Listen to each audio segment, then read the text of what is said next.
조규성 선수 같은 경우에는 1년 8개월을 쉬었다고 제가 들었는데 바늘상 연골판에 대한 수술을 하고 정말 오래 쉬어도 한 3, 4개월 정도거든요. 근데 1년 8개월이나 걸렸다라는 거는 아마 어떤 종류의 합병증이 있었을 것 같고요.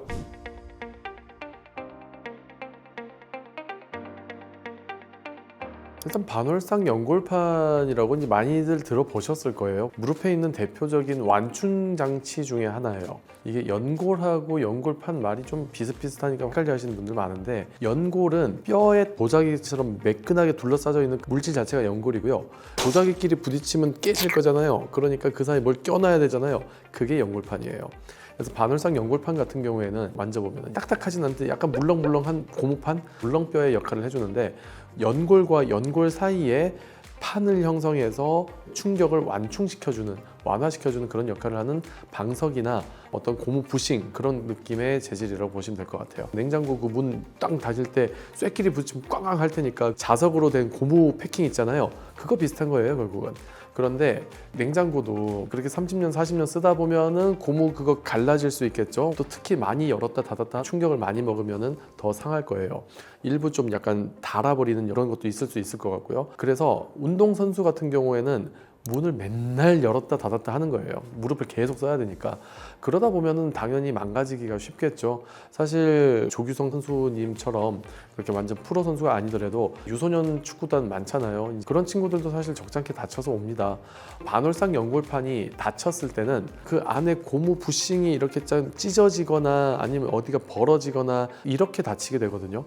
근데 찢어진 방향이나 모양에 따라서 치료는 굉장히 많이 달라요. 일단 1차적으로는 그거 재생이 안 됩니다. 만약에 너무 손상이 돼서 뭔가 좀 보충이 필요할 것 같다 그러면은 이식을 해줘야 돼요. 우리가 각막 이식 이런 걸 하잖아요. 사체에서 떼내서. 그런 것처럼 반월상 연골판도 사체에서 얻어낸 반월상 연골판을 이식을 해줘야 돼요. 아직 그걸 대체할 만한 인공물도 없어요. 너무 많이 손상된 경우는 이식을 해줘야 된다. 근데 그건 이제 극단적인 경우고요. 그 전 단계에서는 적절히 꼬매고 다듬고 해서 쓸만하게 만들어서 쓰는 게 보통입니다. 간단하게 말씀드리면은 꼬맬 거 꼬매고 자를 거 자르고, 그래도 안 될 것 같으면은 아예 새 걸로 갈아 끼우고 이렇게 하는 게 수술인데, 수술에 대해서는 다음에도 자세히 말씀을 드리도록 할게요.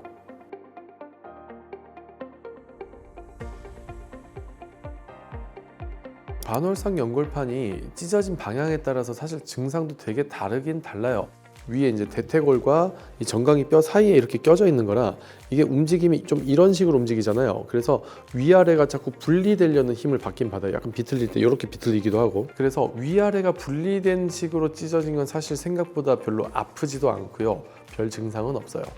근데 이게 위아래로 갈라진 형태가 아니라 이렇게 탁 무슨 칼로 베인 것처럼 그런 식으로 찢어지기도 합니다. 이제 그럴 때 꽤 많이 아프기도 하고 무릎이 걸리적거려서 뭔가 안에서 막 이게 찢어진 데가 너플너플 거리면서 걸리적거리는 느낌이 난다라는 분도 계시고요. 그리고 좀 심하게 찢어져서 그게 안에서 벗겨지면서 이게 뒤집어지는 경우가 있어요. 그 양말도 약간 이렇게 앞에 구멍이 크게 뚫리면은 양말 좀 뒤집어질 수 있잖아요.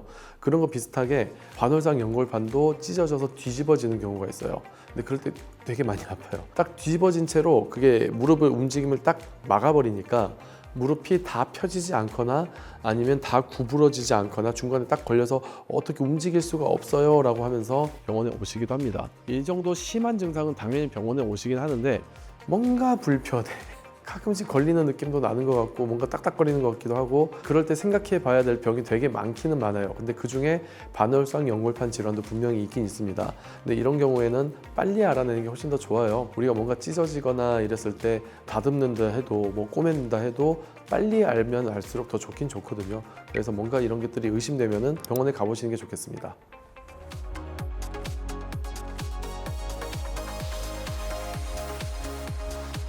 약간 만성으로 발생을 한다라기보다는 만성으로 약해져 있는 게 좀 잘 찢어지죠. 예를 들어 이제 냉장고 새 거예요. 새 거면은 우리가 막 해도 이제 버틸 텐데 한 2, 30년 쓰다 보면 고미 패킹이 낡아가지고 막 삭고 이러면은 좀 잘못하다 보면은 안에서 콜라 꺼내다가 이렇게 툭 긁었는데 찢어지는 거죠. 그런 식으로 좀 오래된 반월상 연골판일수록 좀 잘 찢어지긴 합니다.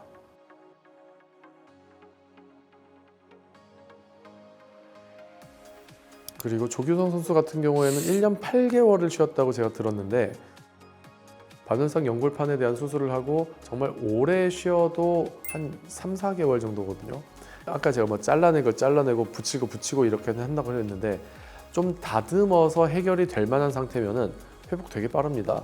사실 2, 3주면은 거의 다 회복을 해요. 근데 1년 8개월이나 걸렸다라는 거는 아마 어떤 종류의 합병증이 있었을 것 같고요. 보충 자료를 봤었는데 감염이 있어서 그 감염을 다시 치료하는데 시간이 오래 걸렸을 것 같습니다.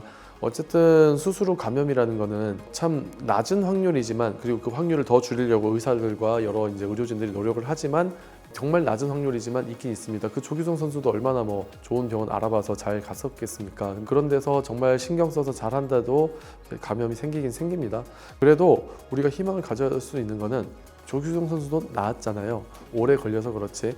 또 잘 치료하고 우리가 신경을 잘 쓰고 여러 번 치료를 해야겠지만 그래도 나을 수 있는 병이긴 합니다. 감사합니다. 다음에는 수술 방법에 대해서 좀 더 자세히 다뤄보도록 하겠습니다. 무릎 해방일지 김방현이었습니다.